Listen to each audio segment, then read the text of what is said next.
The RCMP Federal Border Integrity Program is now able to confirm that a deceased person that was found in a motel in Hope, British Columbia, is in fact Ryan Jenkins. At this time, the investigation into the circumstances of his death is continuing, but preliminary evidence suggests that he took his own life.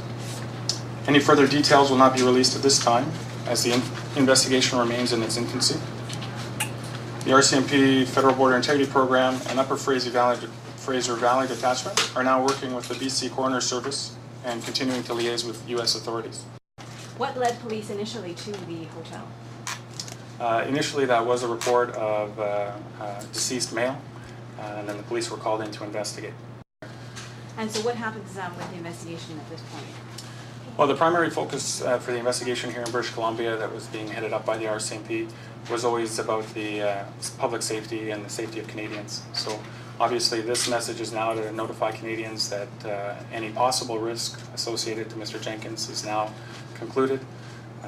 We now have an ongoing investigation with Coroner's Service, Upper Fraser Valley Detachment, and we will be continuing to try and determine the circumstances surrounding the death. So at this point, can you give any information about what he was doing in Hope, or how many days he'd been there, or what his path had been upon arrival in Canada?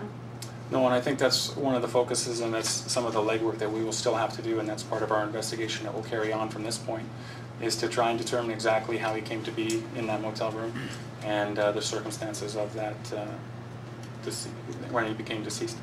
Can you put into perspective how major of an investigation this was for the RCMP? You know, how many people did you have devoted to it, man hours, that kind of thing? Well, this investigation obviously started, the Delta Police Department started with this. We were doing a fantastic job. They called us in to assist, and we carried on with that partnership right from the start. But one of the things we were able to do after the initial stage, obviously with helicopters and dogs and searching the immediate area of the border, we were then able to use our partnerships across the country with other agencies and follow down the tips that really span from coast to coast. So this was more of a, the RCMP Border Integrity Program certainly spearheaded the command post, but it was the hard work of everyone across the country that led to locating it.